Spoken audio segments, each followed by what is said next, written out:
배가 자기 가문에 대해서 막 자랑을 했습니다. 우리 집안은 한 친구가 우리 집안은 신라 때부터 내려있는 뼈에 있는 가문이다. 막 자랑을 합니다. 그때 듣고 있던 다른 친구가 이렇게 이야기합니다. 나는 이야기할 것이 별로 없어. 사실 우리 집안은 족보가 없거든. 노아홍수 때 다 떠내려가 버렸어. 어느 쪽이 뼈에 있는 집안인지 잘 모르겠습니다. 우리도 뭐 노아의 홍수 때 그때 있었더라면 노아의 방주 안에 들어가는 구원받은 사람이었을까, 아니면 노아 홍수 방주 밖에서 멸망받은 사람에 속해 있었을까? 그 당시의 확률을 따져보면 노아의 방주 안에 들어간 사람은 단 8명밖에 되지 않습니다. 그 외에 거의 제로 0%에 가깝다 이야기죠. 그런 주님의 특별한 은혜로 우리가 노아의 어떻게 보면 후손이 되어져서 이 시간 하나님을 예비할 수 있는 것은 전적인 하나님의 은혜가 임하고 있다는 사실입니다. 오늘도 그런 하나님의 은혜를 생각해 보면서 말씀을 통해서 주님의 귀한 은혜를 함께 나눌 수 있기를 원합니다. 오늘 본 말씀을 좀 이야기해서 우리가 좀 지도를 보면서 잠깐 바울이 지금 타고 있는 배가 어디에 있는지 좀 살펴보도록 하겠습니다. 말씀 이해를 듣기 위해서 여기 보이시죠? 오른쪽 맨 위에 여기가 이제 이스라엘입니다. 현재 이스라엘. 이스라엘에서 이제 이 빨간 선이 따라서 이제 배가 이동했던 경로고, 여기가 지금 이탈리아, 로마. 바울이 이제 로마로 이제 가고 있는 일정입니다. 로마는 이제 로마 황제의 이제 재판을 받기 위해서 여기 이제 예루살렘 해변에 있는 가이사라는 곳에서 배를 타고 시드에 잠깐 들려서 물건을 내리고, 이 배가 이동해서 여기 이제 무라라는 곳에 도착을 하게 됩니다. 이 무라라는 곳에서 이제 배를 지금 타고 있는 알렉산드리아 배로 이제 바꿔탑니다.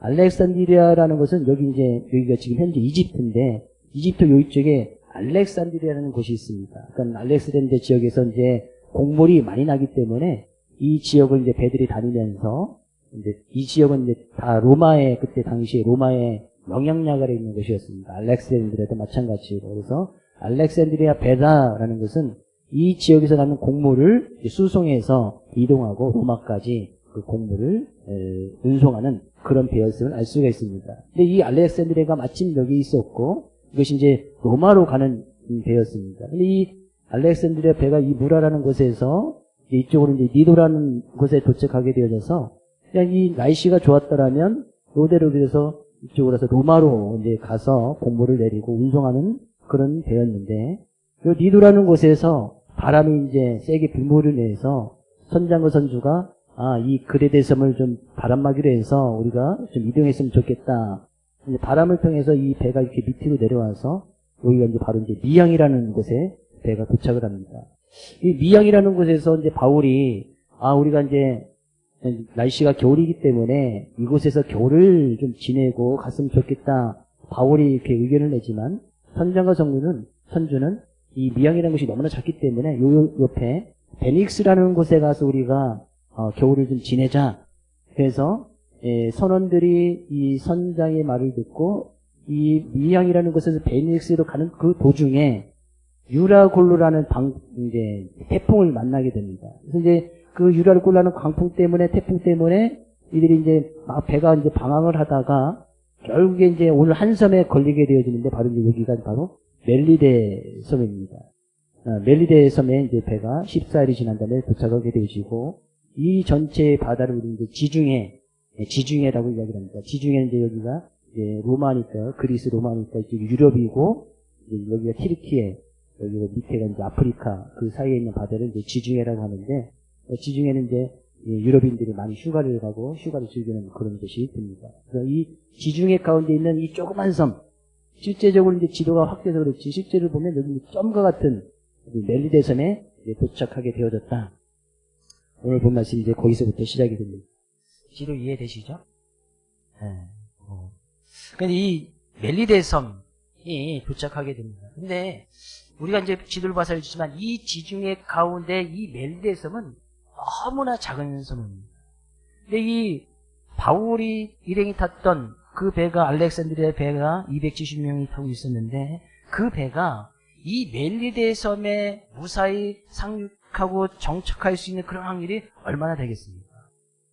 만약에 멜리데 섬 근처에서 광풍을 만나고 태풍을 만났더라면 뭐 그 섬에 걸릴 수 있는 확률이 좀 높겠지만 지도를 통해서 좀 미양이라는 곳에 출발해서 멜리데 저 밑에인데 그레데섬 밑에서 광풍을 만나서 거기서 이 광풍 때문에 이 배가 뭐 모든 기능을 다 잃어버리고 그 광풍에 휩쓸려서 14일을 막 방황을 하다가 뭐 방황한 것도 아니죠. 그냥 바람에 이끌려서 그 배에 탔던 모든 사람들이 구원의 여명마저 이제 우리 다 죽었구나. 막 그렇게 생각할 정도로 큰 고통 가운데 있다가 이 멜리데 섬에 딱 도착했단 말이지. 그런 확률이 과연 얼마나 되겠느냐. 그 넓은 망망한 지중해 바다에서 이 자그마한 섬에 걸릴 수 있는 확률은 거의 뭐 0%에 가깝습니다. 그 지중해 바다 가운데서 이 멜리데 섬이 차지하는 그런 비율을 보면 0.01%에 불과합니다. 그 섬의 크기, 바다 가운데서 그 섬을 딱 놓는다면 0.01%의 크기. 근데 그 배가 정확하게 그 섬에 도착을 했다? 이것은 뭐 거의 제로에 가까운 확률이었다는 얘기예요. 근데 이 배가 그 섬에 딱 도착해서 모든 사람들이 딱 구조된 후에 알고 보니까 그 섬은 멜리데였다. 근데 이제 도착하고 나서 그 섬이 어떤 섬인가 알아보았더니 바로 이제 멜리데 섬인 거예요. 그 섬에 도착했던 그 배에서 내렸던 270명의 모든 사람들은 모든 사람 다 감격했고 다 감사했을 것입니다. 왜? 아무런 사람들에게 물론 배가 또 파손도 되고 배에 있는 모든 기구를 다 바다에 가운데 버려버렸지만 그리고 그들이서 14일 동안 먹지도 못하고 마시지도 못하고 고생을 했지만 그 대신에까지는 아무런 해가 없었거든요. 근데 그 모든 사람 다 감격하고 감사했겠지만 그 누구보다도 이 바울이 더욱더 감격하고 감사했을 것은 뭐 두말할 나위가 없는 거 아니겠습니까? 그 죽음의 유력을로 광풍 속에서 먹지도 못하고 마시지 못한 그런 상황 가운데 있던 그가 하나님의 말씀을 받아서 이 배에 타고 있던 모든 사람들에게 하나님의 말씀을 증거하고 우리가 반드시 한 섬에 걸릴 것이다.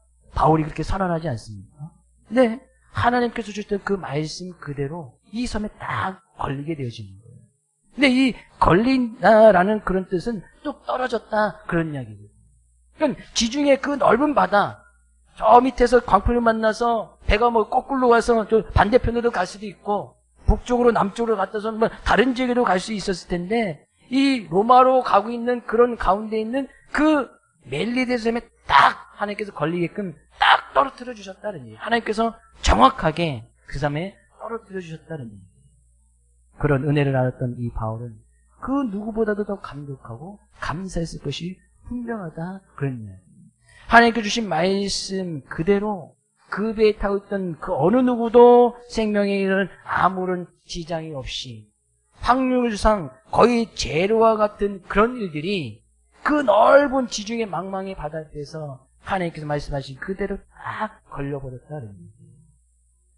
그것을 알았던 이 바울은 하나님께 얼마나 감사했겠습니까?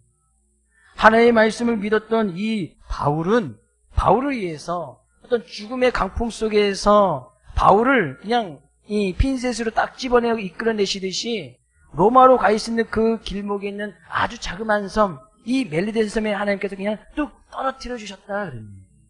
내가 분명히 한 섬에 걸리리라 하나님께서 그곳을 정확하게 떨어뜨려 주셨다는 사실이에요. 그래서 바울은 그 섬을 멜리데 섬을 이제 징검다리 삼아서 마침내 로마에 도착하게 되시고 황제의 법정에서 하나님의 종과 증인된 모습으로 설 수 있었다는 사실입니다. 근데 그 멜리데 섬이 성경성에 의하면 있거나 2000년 전 바울만을 위해서 존재했던 것은 아닙니다. 이사야서 43장 1절 말씀에 가서 보면 이런 말씀이 있습니다. 같이 한번 읽어보겠습니다. 야곱아 너를 창조하신 여호와께서 지금 말씀하시느니라. 이스라엘아 너를 지으신 이가 말씀하시느니라. 너는 두려워하지 말라. 내가 너를 구속하였고 내가 너를 지명하여 불렀나니 너는 내 것이라. 하나님께서 우리를 하나님의 백성 삼으시고 자녀 삼으신 것은 하나님께서 우리를 딱 지명해서 그 가운데서 핀셋으로 딱 끄집어내서 불러주셨기 때문에 그것이 가능하다. 우리가 하나님의 백성이 될 수 있는 확률, 그죠? 전 세계 70억이 넘는 사람들이 살고 있습니다. 그 가운데 지금 한 20%가 기독교라고 이야기하고 있고, 우리나라에서 한 15% 정도. 근데 우리나라만 따져봐도 그 15% 안에 우리가 들 수 있는 것은 그 확률 따지면 15%가 되지 않지 않습니까? 하나님의 우리가 자녀가 될 수 있는 것은 그렇게 하나님께서 우리를 딱 집어서 불러내어 주셔서 구원의 은혜를 베풀어 주셨기 때문에 하나님의 자녀가 될 수 있었다는 거죠. 그래 내가 지금 하나님의 자녀로 살아갈 수 있던 것 얼마나 또한 감사한 일입니다. 근데 우리가 대한민국에 태어나서 또 좀 더 넓혀 대한민국에 태어나서 그 가운데서 예수님을 믿고 구원받을 수 있는 그런 확률이 또 얼마나 되겠습니까? 전 세계에 200개가 넘는 나라들이 존재합니다. 근데 그걸로 또 이제 확률로 또 곱해보면 이제 확률이 극히 이제 줄어드는 것이죠. 그 가운데서 또 이 점촌이라는 곳에 대한민국 사람으로서 점촌이라는 곳에서 점촌 서부교를 만나서 그 하나님을 섬겨나가고 교회를 세워나갈 수 있는 그런 확률은 또 얼마나 되겠습니까? 우리가 만약에 다른 지역에 태어났더라면, 다른 나라에 태어났더라면, 아니면 또 다른 시대에 시간차를 두고 다른 시대에 태어났더라면, 직장이 또 다른 곳에 있더라면, 내가 지금 한 결혼한 사람과 결혼하지 않고 또 다른 사람과 결혼했더라면, 물론 결혼 후에거나 그런 것은 아니겠지. 만약 그랬더라면 우리가 만나서 지금 전춘 서부교를 통해서 하나님을 예비하고 교회를 섬겨나갈 수 있는 그런 확률은 또 극히 줄어드는 거 아니겠습니까? 여러분과 제가 만날 수 있는 그런 확률도 10몇 년 전에는 거의 제로에 불과했습니다. 점촌에 교회가 있다는 걸 알고 있었지만 제가 점촌에 와서 목회하고 교회를 함께 섬겨나갈 수 있다는 생각은 제가 해본 적이 없습니다. 아예 해본 적이 없었어요. 오기 전까지. 근데 하나님께서 그렇게 딱 만나주시고 만약에 제가 그 이전에 직장이 달랐다든지 여러분의 직장이 달랐다든지 아니면 태어난 곳이 달랐다든지 그랬더라면 우리가 만날 수 있는 확률도 거의 없었던 거 아니겠습니까? 근데 하나님께서는 아주 정확하게 이곳에서 교회를 통해서 하나님을 예비하고 주님의 자녀된 모습으로 주님의 뜻을 이뤄나갈 수 있도록 하나님께서 우리를 그렇게 인도하시고 섭리하시더라 그러는 그것이 바로 곧 멜리데성과 같은 그런 거 아시겠습니까? 이 멜리데라라는 뜻은 원어적으로 피난처다 그런 이야기예요. 하나님께서 이 멜리데를 바울의 피난처로 삼아주셔서 그곳에 정확하게 떨어뜨려 주셨다는 거예요. 하나님께서 이 교회를 우리의 피난처로 삼아주신 줄로 믿습니다. 우리에게는 그런 피난처와 같은 그와 같은 그런 역할을 잘 감당하는 교회가 될 줄로 믿습니다. 바로 옆에 있는 성도님이 그런 피난처와 같은 멜리데와 같은 그런 사람인 것에 대해서 우리 또 감사할 수 있어야 한다는 사실이에요. 어떻게 옆에 있는 성도를 만날 수 있었겠느냐 그러면 거의 제로에 같은 확률 아니겠어요? 조금만 늦게 태어나도 조금만 시대가 달라도 조금만 다른 지역에 태어났어도 또 점촌에도 110개가 넘는 그런 교회가 있는데 그건데 또 점촌 서교를 통하여서 그런 확률은 거의 제로에 불과한 거예요.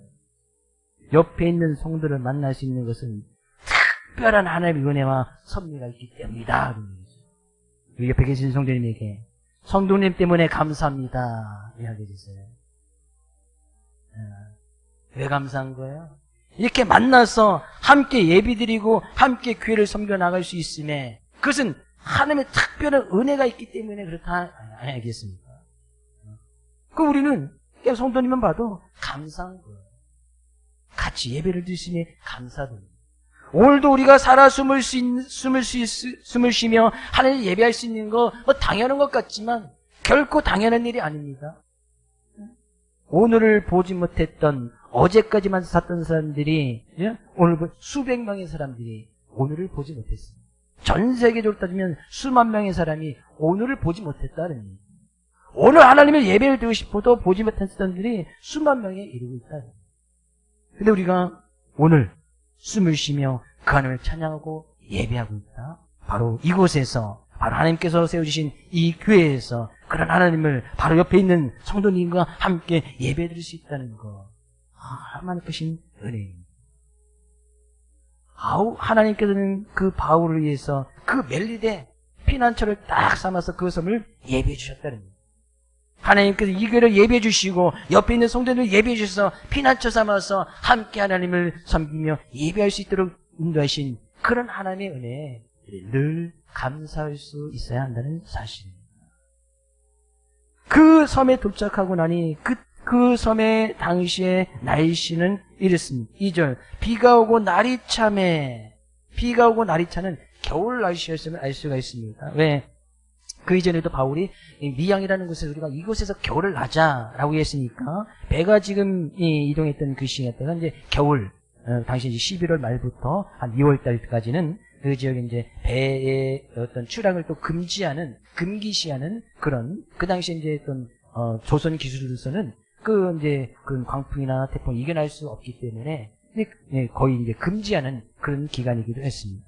근데 겨울이 어떤 지금 이제 비가 오고 날이 떴다는 것은 지금 현재 우리 같은 그런 겨울 날씨는 아닙니다. 네, 지금 그 멜리데 섬은 현재 이제 몰타라는 이제 아주 섬나라인데 현재는 그것은 이제 한 53만 명 정도 사는 아주 자그마한 섬나라입니다. 이탈리아 남쪽에 있는 섬이고 그래서 유럽의 많은 사람들이 이 섬에 어떤 이제 휴가를 가거나 관광지로 지금 이제 젊은 사람들에게 또 이제 또 신혼여행 관광지로 이제 막 이제 뜨고 있는 곳 가운데 하나가 바로 이 몰타섬 아주 이제 자그마한 섬입니다. 근데 지금의 그 겨울의 날씨는 평균 한 15도 정도, 그리고 밤에는 10도 이하로 떨어지는, 이제 그게 우리나라 겨울 날씨는 아니죠. 그리고 이제 강수량이 많은 우기철이 되어져서, 일주고 이주고 계속해서 비가 오는 그런 시기였습니다. 여기 성경의 말씀과 비슷하죠. 비가 계속 오가 되어지고, 날이 이제 차게 되어졌다. 겨울 날씨는 아니지만 날씨가 이제 싸늘한, 밤에는 10도 이하로 떨어지는, 이제 꽤 추운 날씨가 되어집니다. 근데 그런 날씨가 계속 되어지면 실제적으로 이제 사람들이 얼어 죽는 그런 일도 일어납니다. 제가 필리핀에 있을 때도 경험했던 건데 16도, 밤에 16도, 비가 계속 오면 16도 정도까지 내려갑니다. 평상시 30도 넘어갔던 기온이 이제 16도로 내려갑니다. 그러면 사람들이 저체온증으로 얼어 죽는 사람들이 생깁니다. 실제적으로 뉴스에도 나옵니다. 그러면 16도인데 사람들이 어떻게 얼어 죽나? 몇 날 며칠 비가 맞고 집안 전체 이제 가서 보시면 알겠지만 집이 좋은 곳이라면 비를 피해서 그것은 이제 온기를 느끼고 이제 집안에서 편안하게 있을 수 있지만 대부분 이제 나무집들은 비가 며칠 오면 이게 집안도 물이 새고 젖은 옷, 젖은 이불 그냥 그것 때문에 그냥 그 비를 피할 수밖에 없는. 그 몇 날 며칠이 계속 되어지면 그냥 저체온증에 얼어 죽는 거죠. 꼭 겨울에만 얼어 죽는 것이 아니라 온도가 이제 급격히 떨어져서 며칠간 지속돼야 되거든요. 그것을 이제 이기지 못해서 저체온증으로 얼어 죽는 사람들도 있다는 얘기죠. 당시에 지금 멜리데 섬의 날씨가 그랬다는 거죠. 계속 비가 오는 시기고 날씨가 이제 싸늘해지는 그런 시기였음을 알 수가 있습니다. 근데 그 모습을 보고 이제 갑자기 배가 조난당해서 그 섬에 도착했던 데 276명의 사람들 아니겠습니까? 그러니까 원주민들이 이제 그것을 보고 나서 이제 날씨도 춥고 비도 많이 오니까 사람들 다 이제 도와주기도 하는데 특별히 우리에게 특별한 동정을 하여 불을 피워 우리를 다 영접하였더라. 그러니까 바울 일행은 특별한 동정을 더 베풀어 줬단 말이죠. 그러니까 그 섬에 있는 원주민들이 보기에 누가 봐도 불쌍하게 보였던 사람이 이제 바울이었단 말입니다. 그도 그럴 것이 당시에 바울의 나이는 50대 후반이라고 말했습니다. 50대 후반 정도 되어지는데 당시에 사람들의 평균 수명이 50대 중후반입니다. 근데 평균 수명을 넘어간 거예요. 그럼 이제 지금의 우리의 노인, 지금 한 80대 정도, 그 정도 생각하면 이해가 쉽겠죠. 그랬던 노인이 10살 동안 제대로 먹지도 못하고 마시지도 못했지요. 한 끼 제대로 먹고 나서 그 추운 겨울바다에 뛰어들어서 간신히 배에 있는 물건을 통해서 간신히 그 바다를 헤엄쳐서 바다에 쫓고 나서 보니까 날씨도 춥고 비도 계속 오니까 추위에 떨어고 벌벌 떨고 있는 그런 모습. 물론 다른 사람들도 다 그랬겠지요. 그런데 거기 탔던 군인들은 그래도 군인이니까 어떤 체력이 좀 되고, 그죠? 또 로마의 군인들이었으니까. 또 그 백부장이나 통해서 그 사람에도 분명히 로마 사람들이 있었을 것이고 그 사람들 어떤 도움의 손길을 분명히 받았을 거예요. 또 선장과 선원들은 선주가 있기 때문에 또 선주의 책임하에 또 선원들도 이제 도움을 받았을 것이 분명합니다. 근데 이 바울 일행은 누가 봐도 노인네가 추위에 벌벌 떨고 있는 모습. 그래서 원주민들이 특별한 동정을 베풀 수밖에 없었던 것은 그만큼 불쌍해 보였고 동정을 베풀 수밖에 없는 그런 모습이었다. 그런 이야기예요. 그래서 그들이 바울 일행을 너무나 이제 불쌍하다 보니까 불을 피워서 그들을 영접하고 이제 도움의 손길을 주게 됩니다.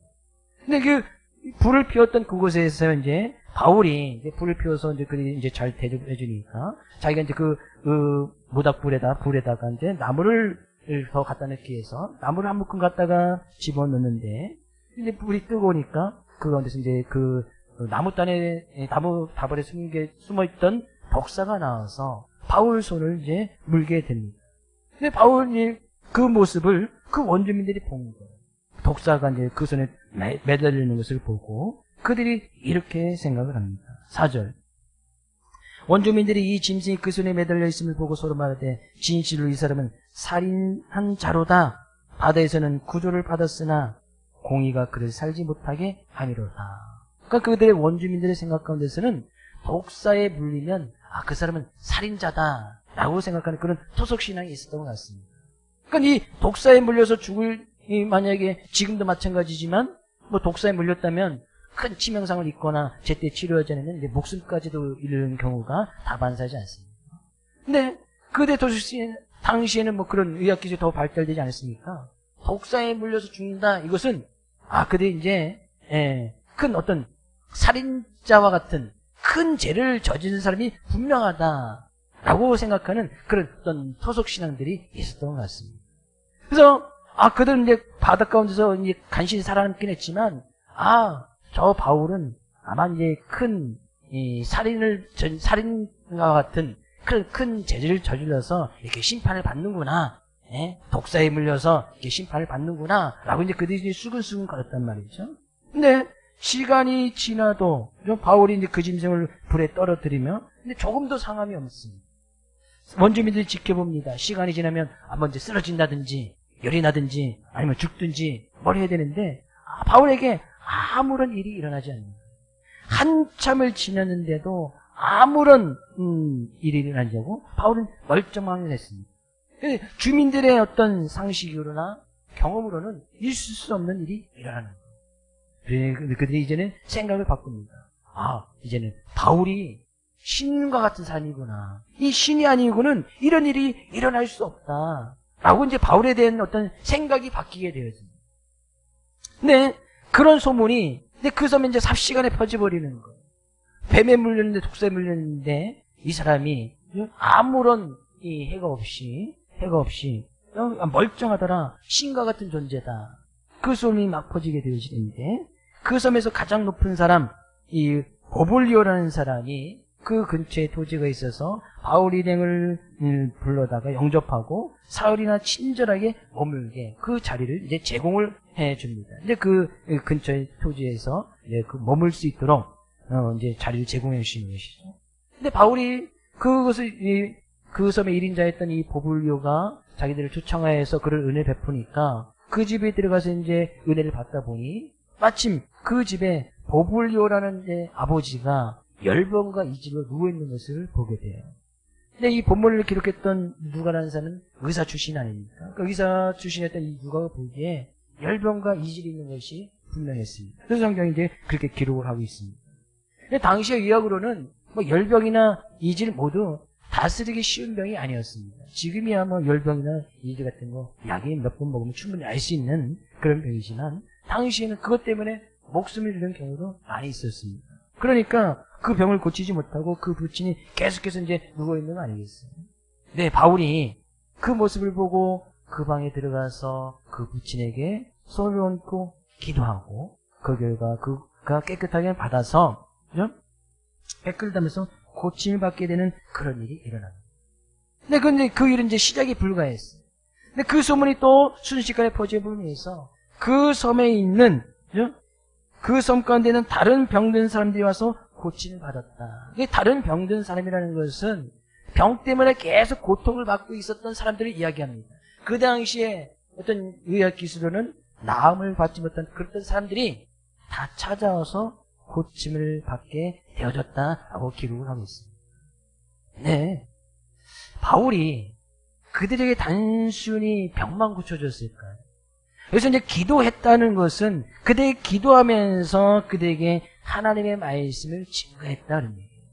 물론 하나님께서 바울을 통해서 병 고칠 수 있는 그런 놀라운 은혜를 베푸셨지만 바울은 그 은사를 통해서 그들에게 기도해주고 하나님의 말씀을 증거하면서 바울은 그 이전에도 가는 곳곳마다 복음을 증거하면서 교회를 세웠듯이 그들에게 구원의 복음을 전하였으니 분명하다는 거예요.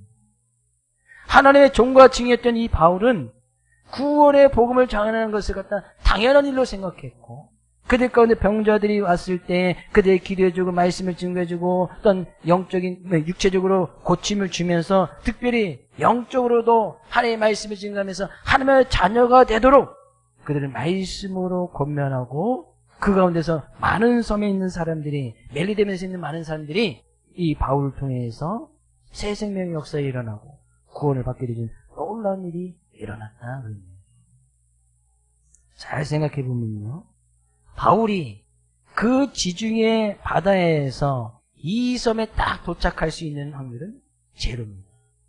그럼 멜리데 섬에 있는 원주민들 입장에서 그 바울을 만날 수 있는 확률도 제로에 가깝습니다. 근데 그 바울을 만나서 육체적인 질병이 있던 사람들은 고침을 받고 바울을 통해서 복음의 말씀을 듣고 하나님의 자녀가 될 수 있는 확률은 그것도 뭐 거의 불가능한 제로에 가까운 일 아니겠어요? 근데 그런 일들이 멜리데 섬 안에서 지금 이루어지고 있는 거예요. 그것을 생생하게 보고 있던 이 성경을 기록했던 누가는 그것을 아주 정확하게 잘 기록을 하고 있는 겁니다. 멜리데 섬 안에서도 하나님의 특별한 은혜로 말미암아 구원의 역사가 일어나고 새 생명의 역사가 일어나는 놀라운 일들이 일어나고 있으면 생생하게 보고 있었고 그것을 성경에 기록할 정도로 누가가 또 이야기하고 있다는 사실이에요. 결국에 이 바울은 하나님의 특별하신 은혜로 멜리데 섬이 바울에게 피난처가 되었음은 분명합니다. 하나님께서 그곳에 딱 걸리게 하셨기 때문에. 근데 그것과 동시에 그 원주민들, 그 멜리데 섬에 살고 있는 섬 주민들에게도 이 바울은 하나님께서 그들의 구원을 위해서 예비해 두신 또 다른 피난처, 또 다른 멜리데 섬이 되어졌다는 사실이에요. 하나님께서 바울이 위해서 멜리데 섬 피난처를 예비해 두듯이 이 멜리데 원주민을 구원하시기 위해서 하나님께서 바울을 그렇게 인도하셔서 그들에게 놀라운 생명의 말씀, 구원을 받을 수 있는 길을 하나님께서 예비해 주셨다. 얼마나 그런 일들에 이 누가가 기록하면서 또 감사했겠습니까? 그들에게 복음을 증거하고 거기서 또 새 생명의 역사가 일어나니 그것을 보고 또 얼마나 감사했겠습니까? 멜리데 섬 원주민들이 또한 그런 바울의 말씀을 들을 수 있었고 그것을 통해서 육체적인 질병의 문제도 해결할 수 있었고 그들의 영적인 문제도 해결할 수 있었던 그런 특별한 은혜를 베푸신 그런 하나님께 또 얼마나 감사했겠습니까? 바울이 그곳에서 3개월을 있을 그곳에는 정말 이제 감사가 넘쳐나고 그곳에서 이제 구원의 역사가 일어나고 새 생명의 역사가 일어나고 그것이 곧 교회가 되어지는 놀라운 일이 일어났다. 그런 의미입니다. 지금 안타깝게는 이제 몰타섬 현재 이제 멜리데 몰타섬은 카톨릭이 자리 잡고 있어서 카톨릭 신자 거의 98%랍니다. 단지 카톨릭 나라가 되는 거죠. 어찌됐건 그들 또한 예수님을 잘 믿는다면 놀라운 구원이 있겠죠. 하나님께서는 그렇게 우리의 삶을 인도하시고 섭리하시더라. 그래서 우리가 큰 유라와 굴로 광풍 가운데 있어도 두려워하거나 근심 걱정하지 말아야 될 이유는 하나님께서는 우리에게 멜리데 섬과 같은 피난처를 딱 준비하시고 언젠가 거기에 우리를 뚝 떨어뜨려서 그곳에서 피난처, 안식을 누릴 수 있게 하나님께서 예배해 주시는데 그 멜리데 섬에 있는 원주대 입장에서 보면 또 바울은 그들에게 또 다른 피난처가 된 거 아니겠습니까?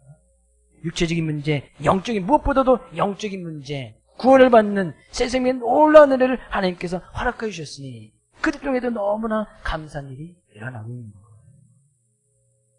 우리는 본 말씀을 통해서 하나님 앞에 감사할 일이 너무나 많이 있지 않습니까? 이곳에 예배할 수 있는 거 전적인 하나님의 은혜가 아니겠습니까?